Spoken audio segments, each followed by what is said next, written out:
Hello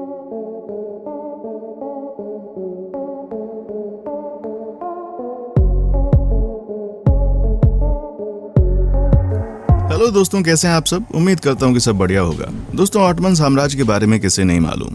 आज हम आपको इस ऑटमन साम्राज्य के बारे में ऐसी बातें बताने जा रहे हैं जिसे सुनने के बाद आपके होश उड़ जाएंगे कि कैसे एक नौकर ने राजा की पत्नियों के साथ रातें रंगीन की।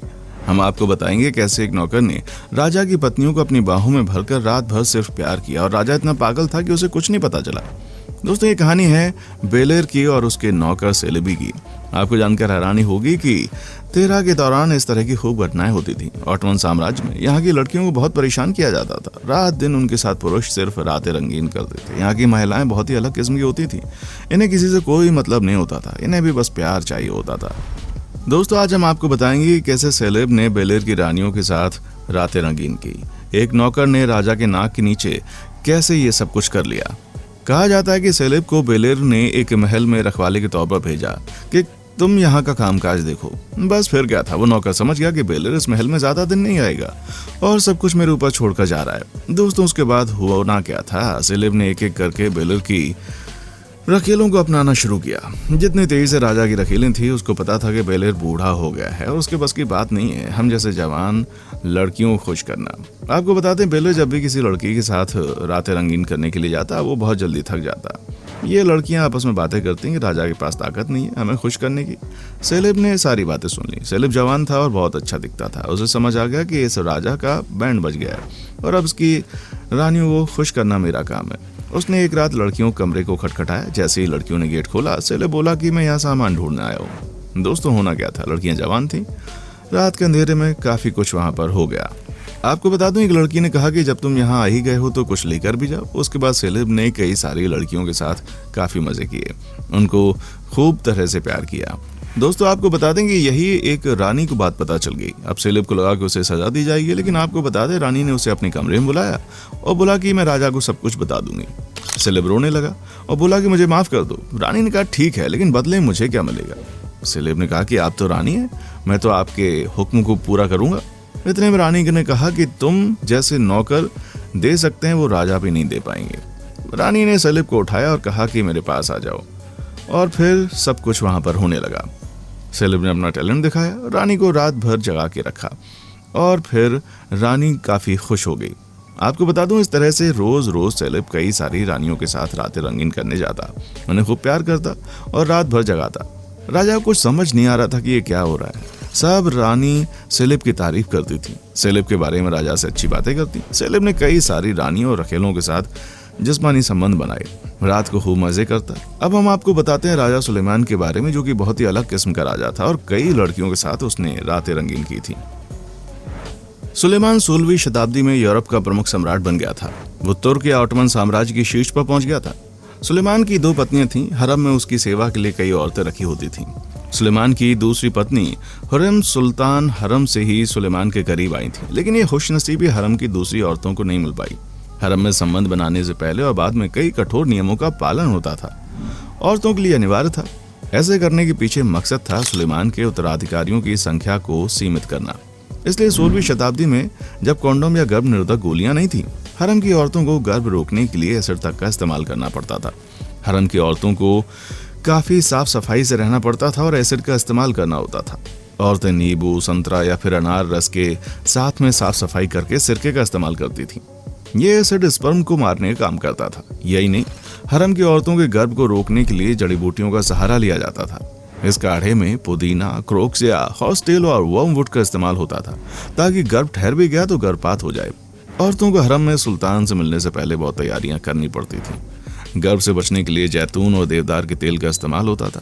यही नहीं, हरम से वापस आने के बाद औरतों को शहद, गोभी या अनार के रस से भीगे कपड़ों को रखना पड़ता था ताकि कि स्पर्म खत्म हो जाए। ऑटोमन साम्राज्य एक तुर्की साम्राज्य था जिसे उस्मानी साम्राज्य को कहा जाता है। इसकी स्थापना उस्मान गाजी ने की थी। हालांकि इसके बाद कई और सुल्तानों का शासन रहा, मगर वर्ष 1266 में इस साम्राज्य का विस्तार पश्चिम एशिया, दक्षिण पूर्वी यूरोप से लेकर उत्तरी अफ्रीका तक हुआ। उस्मान गाजी ऑटोमन साम्राज्य के पहले सुल्तान और संस्थापक थे। इनका शासनकाल 6 सदियों तक रहा। कहा जाता है कि उनका शासनकाल लगभग 1258 से 1326 तक रहा। बता दें उनके वालिद का नाम अर्तुगरुल गाजी था, उनकी वालिदा का नाम हलीमा था। इतिहास के अनुसार राजवंश के नाम और उनके साम्राज्य की स्थापना दोनों इनके नाम अरबी से हुई। और खान गाजी ऑटोमन साम्राज्य के दूसरे और सबसे शक्तिशाली सुल्तान थे, जिसने 1324 से 1362 तक तुर्की पर शासन किया। इस दौरान उन्होंने उत्तर पश्चिम अनातोलिया पर भी कब्जा कर लिया और अपने साम्राज्य का विस्तार किया। कहा जाता है कि इनके दौर में प्रजा काफी खुश थी और इस दौरान मुस्लिम सल्तनत को भी बढ़ावा मिलता था। मुराद सुल्तान को मुराद प्रथम भी कहा जाता है, जो उस्मान साम्राज्य के तीसरे शासक थे। उन्होंने 362 से 1389 तक शासन किया। इतिहास के अनुसार मुराद सुल्तान और खान प्रथम और वालिदा नीलुफर खातून के बेटे थे। इनके शासनकाल में उस्मान साम्राज्य का काफी विस्तार हुआ। बताया जाता है उन्होंने बाजंतीनी शहर आंद्रियोनोपोल पर फतह हासिल की। इसका नाम बदलकर आदरना रखा। इन सुल्तानों के अलावा वायजीद प्रथम, महमूद प्रथम, मुराद द्वितीय, महमद द्वितीय आदि भी सुल्तान रहे हैं, जिनका नाम इतिहास के पन्नों में दर्ज है। कल्पना कीजिए एक ऐसी सभ्यता का जिसका स्वर्णकाल 16वीं शताब्दी तक अपनी बुलंदियां छू रहा था। इस समय इतनी घटनाएं हुई कि ये एक इतिहास में शामिल हो गया। ऐसे कई खतरनाक ट्रेंड जो कि इस सभ्यता में पहली बार देखने को मिलते हैं। ऑटोमन साम्राज्य का उदय वर्ष 1266 में हुआ। इसे तुर्क साम्राज्य या उस्मानिया सल्तनत भी कहा जाता है। उस्मानिया सल्तनत कई सदियों तक कायम रहने वाली एक बड़ी सल्तनत थी। इस सभ्यता ने यूरोप, मध्य पूर्व और उत्तर अफ्रीका के बड़े हिस्से पर हुकूमत की और दूरगामी प्रभाव छोड़े। इस साम्राज्य का विस्तार दक्षिण पूर्वी यूरोप, पश्चिम एशिया से लेकर उत्तरी अफ्रीका तक हो गया। ऑटोमन का अर्थ तुर्क होता है और तुर्क शब्द जो है वो खाना बदोशों के लिए प्रयोग किया जाता है। ऑटोमन साम्राज्य एक तुर्क साम्राज्य था जिसके संस्थापक उस्मान गाजी थे। इन्हीं के नाम से साम्राज्य को उस्मानिया साम्राज्य भी कहा गया। ऑटोमन एम्पायर को समझने के लिए इसकी भौगोलिक स्थिति को समझते हैं। उस समय ये 3 महाद्वीपों में फैला हुआ था। इसकी राजधानी इस्तांबुल थी, जो कि एक ऐसी जगह पर मौजूद है जो उस समय एक महत्वपूर्ण ट्रेड रूट पर मौजूद था। ये एक ऐसी सभ्यता है जो सबसे अधिक समय तक अस्तित्व में रही। इस साम्राज्य ने लगभग 700 साल तक राज किया और अपनी शीर्ष अवस्था तक इस साम्राज्य का विस्तार लगभग 58 लाख वर्ग किलोमीटर तक फैल गया था। इस सभ्यता का एक संबंध भारत से भी है। ये एक ऐसा साम्राज्य था जिसने इस्लाम को उसकी बुलंदियों पर पहुंचाने में और भारत में मुगल सल्तनत की नींव को कायम रखने में महत्वपूर्ण भूमिका निभाई। ऑटोमन सभ्यता का उदय वर्ष 1266 में हुआ और इसके बाद साल 1922 तक इसका अस्तित्व रहा है। इसके इतने वर्षों तक मौजूद रहने के कारण इसके इतना प्रचलित होने का एक बड़ा कारण है।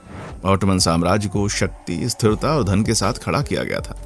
इसके शासक सुलेमान ने सभी के लिए समान प्रणाली बनाई, जिसके अंतर्गत उन्होंने कला और साहित्य के विभिन्न रूपों को भी अपनाया था। ऑटोमन सभ्यता का पतन वर्ष 1600 के दशक की शुरुआत में ऑटोमन साम्राज्य ने यूरोप में फिर से आर्थिक और सैन्य प्रभुत्व कायम करना आरंभ कर दिया। ये वो दौर था जब यूरोप औद्योगिक क्रांति के साथ तेजी से बहुत मजबूत होने लगा, लेकिन ऑटोमन साम्राज्य अमेरिका और भारत के व्यापार के मुकाबला करने में कमजोर पड़ने लगा।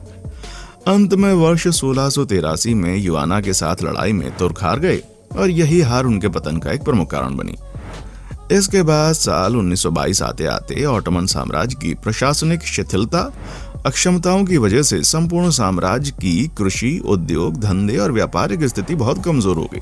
इसका प्रभाव दूसरे उद्योग धंधों पर भी पड़ गया और इसका नतीजा ये हुआ कि पूरी सल्तनत की कार्य क्षमता घट गई। इसकी वजह से इसका एक बड़ा हिस्सा यूरोप के अधीन हो गया।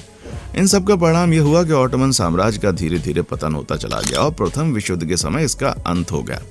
दोस्तों, अगर आप विश्व के इतिहास में कई सल्तनत में देखेंगे तो पाएंगे कि भाइयों, बाप बेटों, दूसरे रिश्तेदारों में तख्त के लिए हत्या और जंग के उदाहरण मिलते हैं।